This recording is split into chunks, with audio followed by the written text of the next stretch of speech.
Dans ce rapport, en tout cas d'orientation budgétaire et cette délibération modificative, on apprend plusieurs choses. Alors, dans l'ordre ou le désordre, déjà, vous qui vous dites être le modèle d'inclusion et de lutte contre les précarités, on apprend dans ce rapport qu'en fait, 25% des emplois de la ville, c'est-à-dire 1003 agents, sont des emplois précaires.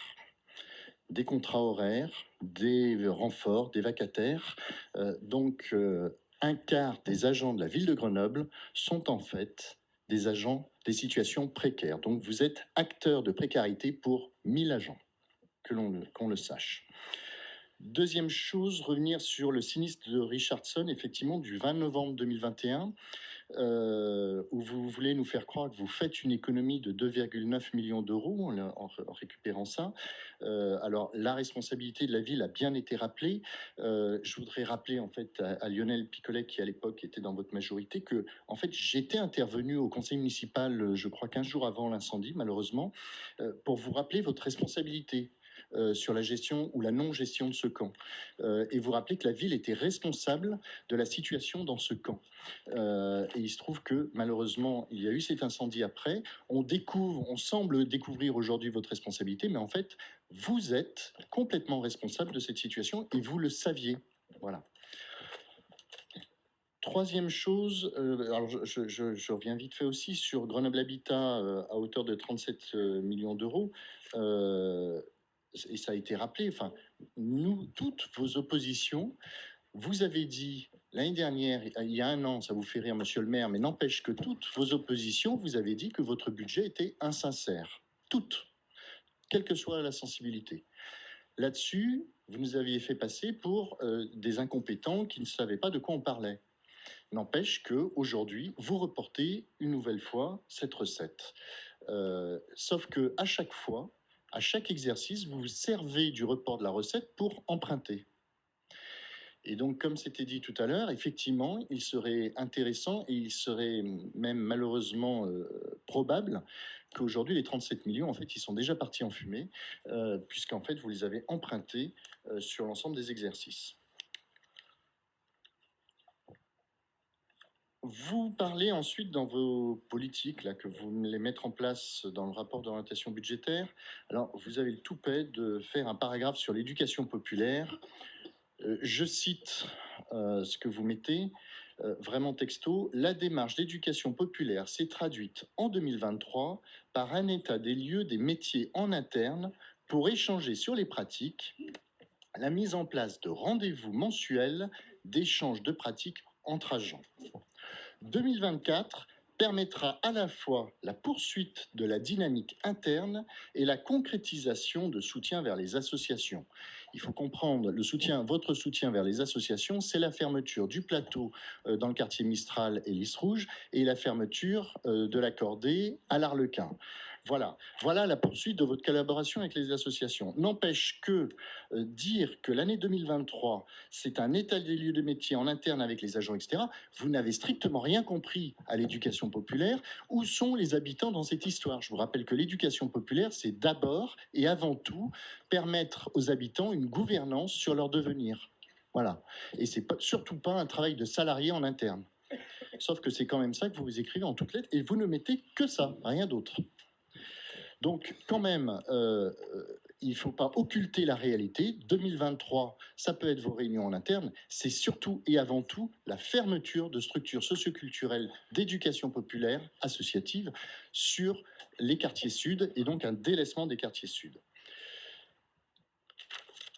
Ensuite, vous enquillez d'ailleurs tout de suite sur la jeunesse. Je vais revenir sur ce que vous appelez le début des travaux de l'équipement jeunesse à la Villeneuve. Effectivement, c'est un marronnier qui traîne depuis 2012, si ma mémoire est bonne. Là, pour le coup, c'est un vrai marronnier qui a eu le temps de grandir. Je vous rappellerai les propos d'Elisa Martin, je ne sais pas si elle est encore ici, qui, au conseil municipal en 2021, disait la gestion de cet équipement ne sera pas une gestion municipale. C'est ce qui avait été dit. Donc, ça veut dire concrètement que ça sera confié à un opérateur. En commission, encore cette fois-ci, je vous ai demandé quel serait l'opérateur. Mystère, pas de réponse, toujours pas de réponse. Alors, soit vous n'avez pas encore d'opérateur pour cet équipement que vous avez commencé à construire, ça y est, c'est en chantier, que vous estimez la fin des travaux sur 2024. Alors, soit vous n'avez donc pas d'opérateur, ça veut dire aucune anticipation, ce qui veut dire probablement une mise en place à la dernière minute. Et donc, permettez-moi d'exprimer la crainte que quand on monte les choses à la dernière minute, forcément, il va y avoir à un moment donné une absence, enfin, une absence, elle y est déjà l'absence, mais ça veut dire que l'absence d'animation jeunesse sur la Villeneuve persistera, parce que vous ne l'avez pas anticipé. Soit il y a des cachotteries, et ça c'est aussi possible, c'est un peu coutumier chez vous, mais alors ça veut dire qu'il y a anguille sous roche, et aujourd'hui, on ne sait pas. Donc en tout cas, c'est soit l'un, soit l'autre. Si vous me permettez, je continue, toujours sur la jeunesse. Vous avez un paragraphe que vous essayez de fournir en action. Vous parlez de projet sur la relation jeunesse-police. Il s'agit en fait de financement avec le CLJ, j'imagine, de stages de mini-moto. Alors, il faut juste réaliser, c'est-à-dire que c'est une poignée de jeunes qui va faire des stages de mini-moto avec la police. Et ça, ça se résume à ça normalement. Par contre, la prévention, ça, c'est nulle part. Voilà. Et ça, c'est bien à l'image de votre majorité. Vous abandonnez les quartiers sud, vous arrêtez tout ce qui est éducation populaire et vous faites zéro prévention. En tout cas, ça n'apparaît nulle part. Oui, ça vous fait sauter au plafond, et pas moi aussi. Parce que c'est scandaleux. Oui, c'est scandaleux. Voilà. Scandaleux. C'est scandaleux d'abandonner la jeunesse sur la moitié de la ville, sur le sud de la ville de Grenoble. C'est s'exprimer l'opposition. Vraiment. Ensuite, vous parlez fabrique de la ville. Et je m'excuse, ce sont ce qui est écrit chez vous. C'est pas moi qui ai fait vos rapports.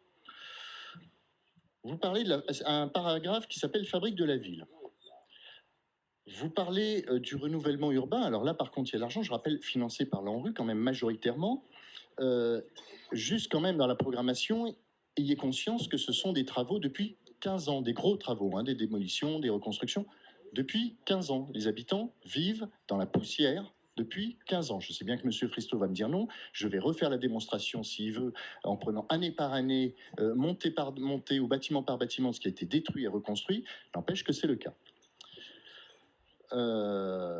Ensuite, vous osez dire que vous avez soutenu, que vous soutenez les commerces des quartiers, de l'Arlequin, pardon, puisque vous parlez des travaux. N'empêche que le résultat, c'est la fermeture de tous les commerces de l'Arlequin, à part la pharmacie, pardon. N'empêche que c'est la fermeture des commerces, dont le bureau de tabac de la place du marché à l'Arlequin, dont le bureau de tabac à la Bruyère, plus de commerce de proximité. C'est la fermeture de la crèche au 123 Galerie l'Arlequin parce que vous avez déplacé les agents dans les autres crèches parce qu'ils se sont plaints du deal qui est au 120 Galerie l'Arlequin et donc de l'insécurité pour travailler et pour les enfants.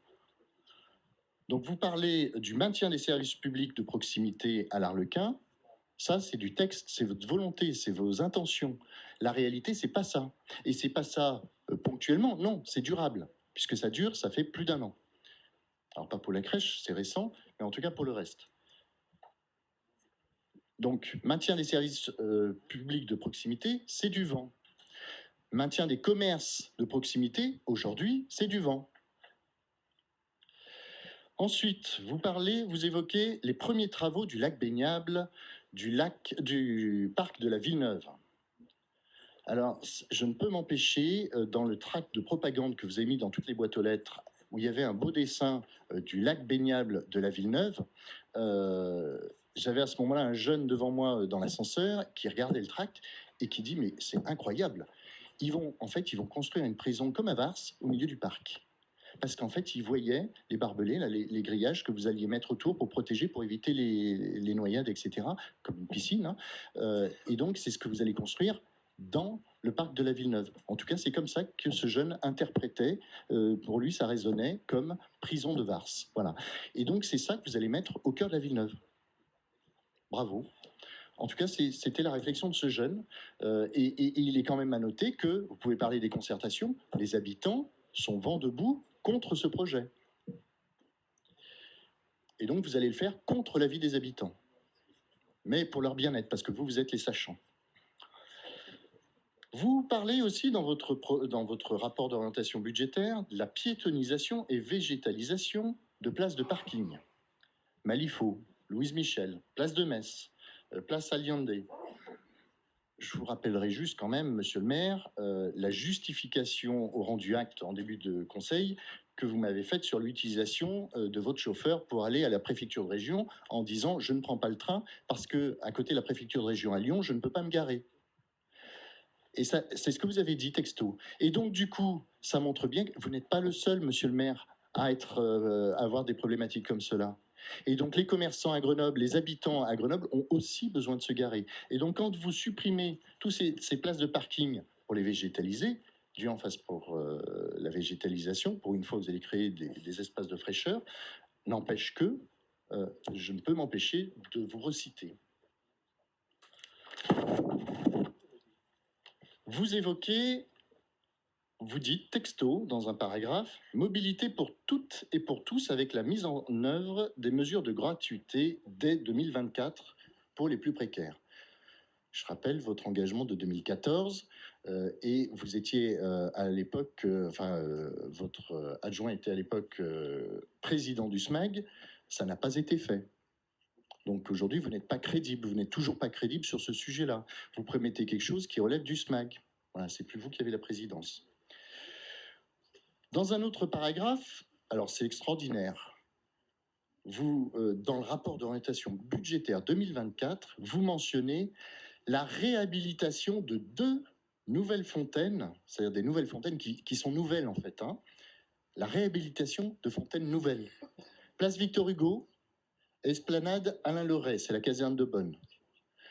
2 chantiers récents que vous n'avez pas su suivre, que vous n'avez pas su gérer et pour lesquels il va falloir vous inscrivez à nouveau sur le débat budgétaire 2024 parce que vous n'avez pas suivi ça. On a déjà fait des investissements sur ces 2 fontaines, et ben rebelote, ça promet.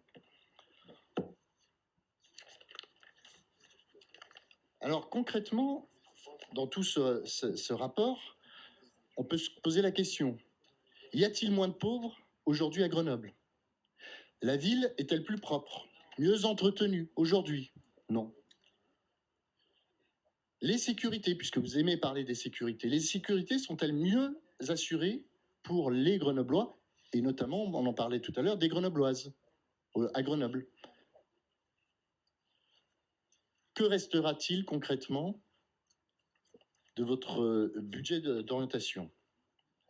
En 1, une augmentation des charges de fonctionnement. Sauf que les charges de fonctionnement, elles vont perdurer. Ce n'est pas quelque chose qu'on inscrit pour 1 an. Quand on embauche des salariés, quand on embauche des agents, ce n'est pas pour les mettre à la porte 1 an après, ni au bout de 2 ans, ni au bout de 3 ans. C'est quelque chose qui va rester durablement dans les budgets de la ville de Grenoble, pour vous et pour vos successeurs. Il restera une augmentation de 32% de la taxe foncière. Qu'est-ce que vous allez faire de Grenoble? Est-ce que vous voulez le modèle d'une ville élitiste, comme à Paris, où on retrouve finalement que des très riches, ou que des personnes en situation de précarité dans des logements sociaux? Exit les classes moyennes. Vous allez exiler les classes moyennes à la périphérie de Grenoble. Je vous prendrai des quelques exemples pour vous ramener un peu dans le réel. Juste avant de venir dans ce conseil, je discutais avec le chef de cuisine chez moi qui disait, surtout, vous direz bien à monsieur le maire, à monsieur Piolle, que je veux bien payer 32% sur ma taxe foncière. Il habite Passage du Lycée, à côté de la plage Jean Achard. Mais enfin, si c'est pour conserver les toxicomanes qui sont en bas de chez moi et qui se piquent dans mon allée, je ne comprends pas à quoi ça sert. Voilà le paradoxe, exactement à l'image de ce que vous faites. Vous augmentez les prélèvements obligatoires et aucun service pour l'habitant derrière. Je prendrai un autre exemple d'une infirmière la semaine dernière, fin de semaine dernière, une personne née à Grenoble, qui a fait ses études à Grenoble, qui a grandi à Grenoble, qui travaille à Grenoble et qui dit mais je cherchais à acheter à Grenoble, mais en fait je vais aller acheter ailleurs, à mon grand désespoir. Voilà ce que vous faites. Vous exilez les classes moyennes et vous les chassez de Grenoble. Et vous allez faire de Grenoble une ville élitiste pour les très riches ou alors pour les très pauvres.